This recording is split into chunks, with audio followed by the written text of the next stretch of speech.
Congress party ఇప్పుడు జరిగినటువంటి పొరపాటు, ఎన్నికలకు ముందు జరిగినటువంటి ఒత్తుల విషయంలో జరిగినటువంటి పొరపాటుని అధిగమించి ఒకవేళ మీరన్నట్లుగా టీవీకేతో కలిసేదానికి, టీవీకేకి మద్దతు ఇచ్చేదానికి, ముందుకెళ్ళేదానికి కూడా అవకాశం ఉండొచ్చు. నేషనల్ పాలిటిక్స్ లో మరి టీవీకే బలం కూడా ఉపయోగమే కదా భవిష్యత్తులో.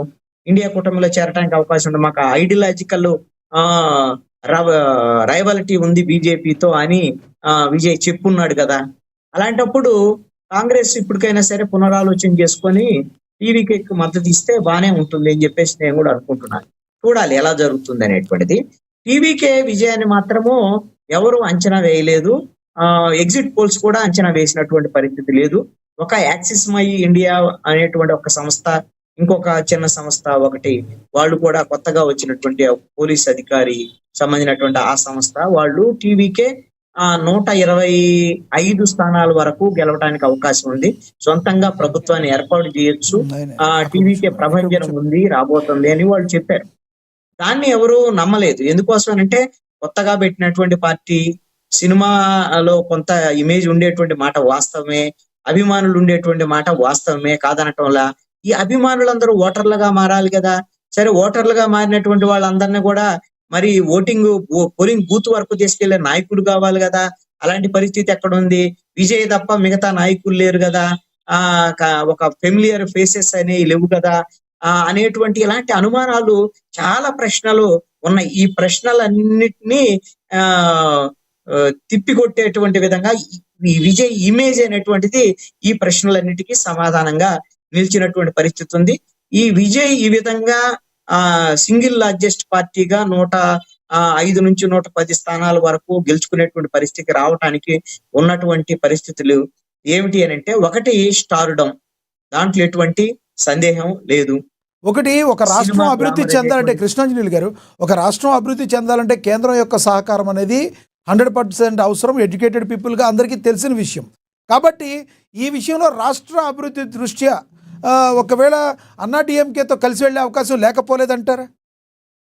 ఇప్పుడు రాష్ట్ర అభివృద్ధి కోసం బీజేపీతో కలిస్తే రాష్ట్ర అభివృద్ధి అనేటువంటిది, లేదా డబుల్ ఇంజిన్ సర్కారు అనేటువంటిది అట్లా ఏం కాదు, అది కరెక్ట్ కాదు. ఇప్పుడు డిఎంకే ఉంది, డిఎంకే ఇప్పటి వరకు అక్కడ కొంత అభివృద్ధి చేయలేదా? వ్యతిరేకత ఉండేటువంటి మాట వాస్తవమే. అసలు తమిళనాడు రాజకీయాల్లోనే 5 ఏళ్లకు ఒకసారి ప్రభుత్వాలను మార్చడం అనేటువంటిది తమిళనాడులో ఉన్నటువంటి రాజకీయ సంస్కృతి. ఇప్పుడు మళ్ళీ రెండోసారి గెలవటం ద్వారాగా ఈ సంస్కృతికి చరమగీతం పాడొచ్చు. ఒకసారి అయితే ఈ సంప్రదాయం మారబోతుంది అని అందరూ అనుకున్నారు, కానీ ఆ పరిస్థితి లేదు. అందుకోసమనే విజయ్ అనూహ్యంగా రావటం వల్ల విజయ్కి అలాంటి అవకాశం వచ్చింది. కాబట్టి ఇప్పుడు అక్కడ మన ఫెడరల్ సిస్టమ్ లో కేంద్ర ప్రభుత్వమే, రాష్ట్ర ప్రభుత్వాలే. ఎవరి హక్కులు వాళ్ళకు ఉంటాయి. అందుకని బీజేపీతో కలిసి ఉంటే మాత్రమే అభివృద్ధి చెందుతున్నాయి రాష్ట్రాలు అనేటువంటిది ఇది తప్పుడు సంప్రదాయం, తప్పుడు ఆలోచన కూడా. అలాగే ఒక ఐడియాలజికల్ రైవలిటీ ఉన్నటువంటి బీజేపీతో విజయ్ కలవటానికి సిద్ధమవుతారని చెప్పేసి నేను అనుకోవటం. ఇప్పుడు కూడా డిఎంకే 3వ స్థానానికి పడిపోవటం, అన్నా డిఎంకే బీజేపీ డిఎంకే కంటే ఎక్కువ సీట్లు చేర్చుకోవడాన్ని ప్రభుత్వం మీద వ్యతిరేకతగానే అనుకోవచ్చా? అసలు గతంలో అన్నా డిఎంకే కనీసం సోయిలో కూడా లేని పరిస్థితి, ఏమంటారు? వాస్తవంగా ఇప్పుడు తమిళనాడు రాజకీయాల్లో ఇప్పుడు డిఎంకే ఫెయిల్ అయితే ఎవరికి రావాలి అవకాశం? అన్నా డిఎంకేకే రావాలి. బీజేపీకి ఏమీ అసలు అవకాశం లేదు. బీజేపీని ఎవరు పట్టించుకోరు అక్కడ, అది వేరే విషయం. కానీ తమిళనాడులో జయలలిత చనిపోయిన తర్వాత అన్నా డిఎంకేకి ఒక ఇమేజ్ లేనటువంటి ఒక నాయకుడు, ఎవ్వరు కూడా ఇమేజ్ ఉన్నటువంటి పరిస్థితి లేదు. ఇప్పుడు పన్నీర్ సెల్వం గాని, పళనిస్వామి గాని, ఇలాంటి ఇప్పుడు వాళ్ళ పార్టీలో ఉండేటువంటి అంతర్గత కుమ్ములాటలు, ఇలాంటి వ్యవహారాలు, ఇవన్నిటిలో ఏడీఎంకే ప్రభావం కోల్పోయింది అని చెప్పవచ్చు. అందుకోసమనే అయినా ఇప్పుడు ఈ స్థాయిలో నిలిచింది అని అంటే ఎంత కొంత ఆ పార్టీ మీద ప్రజల్లో ఉండేటువంటి హక్కుగానే భావించాల్సి ఉంటుంది. బీజేపీ యొక్క బలం కూడా ఏడీఎంకే అంశంగానే చెప్పుకోవచ్చు. ప్రతిపక్షంగా అయితే మరి ఏడీఎంకే ఉండొచ్చు, ఒక 10 సీట్లు అటు ఇటు తేడాతో.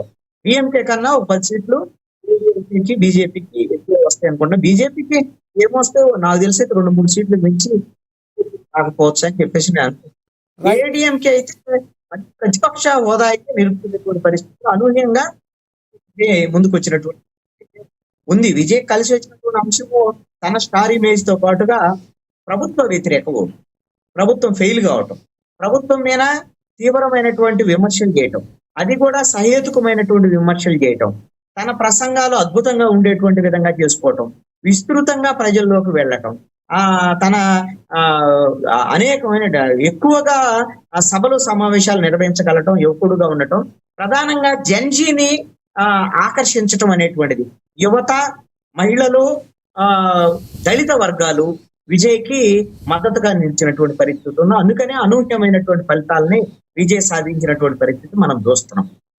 విజయ్ పార్టీ ఇంత అప్రతిహత విజయంలో విజిల్ యొక్క పాత్ర కూడా ఉందంటారా దీనిలో, ఆయనకు వచ్చిన సింబల్? ఖచ్చితంగా ఉంటుందండి.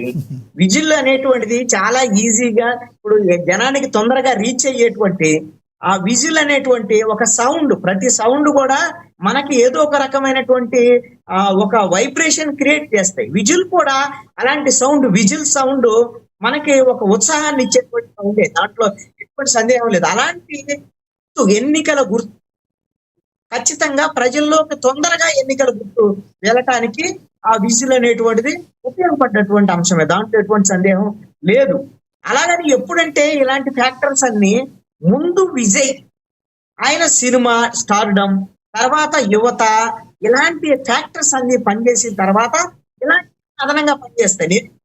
నేను ఫ్యాక్టర్ కూడా చెప్తాను, కలిసి వచ్చే ఫ్యాక్టర్స్ ఎలా ఉంటాయి అనేటువంటిది. విజయ్ వ్యక్తిగతమైనటువంటి జీవితానికి సంబంధించినటువంటి విషయంలో తన సతీమణితో వచ్చినటువంటి విభేదాలకు సంబంధించినటువంటి అంశాలు, వాళ్ళ సతీమణితో ఆయనకి సంబంధించినటువంటి విడాకుల అంశాలు, ఇవన్నీ త్రిషతో ఉన్నటువంటి వ్యక్తిగతమైనటువంటి ఇలాంటి అంశాలు కూడా నెగిటివ్ కాలేదు, పాజిటివ్ అయినటువంటి పరిస్థితి ఉంది. త్రిష ఇమేజ్ కూడా టీవీకే ఇప్పుడు గెలుపులో త్రిష ఇమేజ్ కూడా సినిమాకి సంబంధించినటువంటి స్టార్డమ్ కూడా ఎంతో కొత్త పని చేసింది అనేటువంటిది వాస్తవం. ఇప్పుడే జస్ట్ త్రిష విజయ్ వాళ్ళ ఇంటికి చేరుకున్నారు అంటే టీవీకే విజయంలో పరోక్షంగా త్రిష పాత్ర కూడా ఉంది. విజయ్తో ఆవిడకు ఉన్నటువంటి సన్నిహిత సంబంధాలుగానే, వాళ్ళిద్దరికి ఉన్నటువంటి సంబంధాలు రీత్యా కానీ ఇవన్నీ కూడా తమిళనాడు ఫ్యాక్టర్స్, ఇవన్నీ కూడా రాజకీయాల్లో ఈ విధమైనటువంటి ఫ్యాక్టర్స్ అనుకూలమించేటువంటి అంశాలుగానే ఉంటాయి. ఆ రోజున ఎంజీఆర్, జయలలితకి సంబంధించినటువంటి ఫ్యాక్టర్, ఎంజీఆర్ తర్వాత జయలలితకి ప్రజలు మద్దతు ఇచ్చినటువంటి పరిస్థితులు, ఇలాంటివన్నీ కూడా తమిళనాడు రాజకీయాల్లో కీలకమే. అందుకని విజిల్ ఎంత కీలకమైనటువంటి పాత్ర పోషించిందని మనం అనుకుంటున్నామో, త్రిష కూడా అలాంటి పాత్రే పోషించింది. త్రిష ఇమేజ్ నా ఉద్దేశం. రైట్. ఇలాగా చాలా కొన్ని గెలిచేటప్పుడు కొన్ని ఫ్యాక్టర్స్ కలిసి వస్తాయండి, అలాగా కలిసి వచ్చినాయి అనేటువంటిది నేను అనుకుంటున్నాను. రైట్. కృష్ణాంజలి గారు ఒకటి చెప్పండి, బెంగాల్లో ఇక బీజేపీ హవా కొనసాగినట్టయినా కంప్లీట్గా దీది ఓటమి కన్ఫర్మ్ అయినట్టు అనుకోవచ్చా? ఏమైనా చేంజెస్ ఉంటాయి?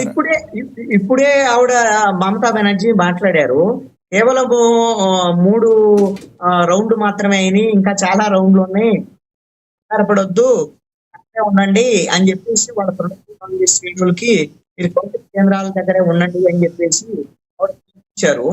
ఇది కేవలం మేకపోతు గాంభీర్యంగానే మనం చెప్పుకోవాల్సి ఉంటుంది. ఆల్రెడీ అక్కడ ఫలితాలకు సంబంధించినటువంటి ఒక డిసైడ్ అయిపోయింది. ఆల్రెడీ బీజేపీ అధికారంలోకి దాదాపుగా వచ్చేసినట్టే, దాంట్లో ఎన్నికలు ఏమి ఫలితాలు తారుమారు అవుతాయని చెప్పేసి నేను అనుకోవటం లేదు, ఆల్రెడీ క్లారిటీ వచ్చేసింది. వాళ్ళు దాదాపుగా 190 స్థానాల్లో లీడింగ్ లో ఉన్నటువంటి పరిస్థితి ఉంది. 100కు లోపు ఇంకా ఇరికెళ్ళిపోతుంది తృణమూల్ కాంగ్రెస్ పరిస్థితి. ఇంకా లీడ్ కొనసాగుతున్నటువంటి పరిస్థితి బీజేపీ వైపు నుంచి.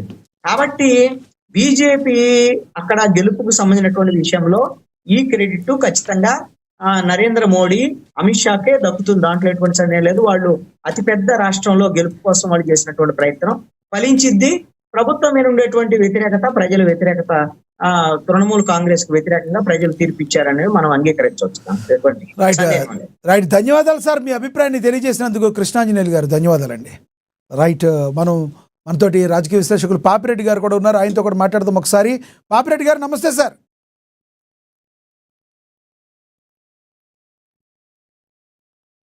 పాపిరెడ్డి గారు మీ ఆడియో మ్యూట్లో ఉంచుకోండి.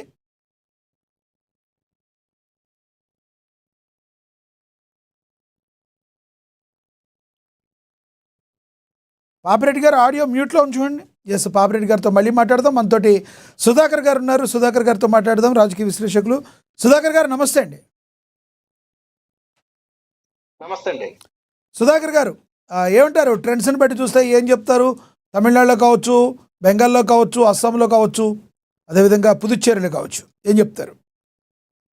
మొత్తంగా 5 రాష్ట్రాల్లో ఎన్నికలు జరిగే ఫలితాలు వస్తున్నప్పటికీ కూడా దేశం మొత్తం 2 రాష్ట్రాల మీదే ప్రధానంగా దృష్టి కేంద్రీకరించింది. ఒకటి వెస్ట్ బెంగాల్ ప్రధానంగా, రెండోది ఇక్కడికి వచ్చేటప్పటికి తమిళనాడు.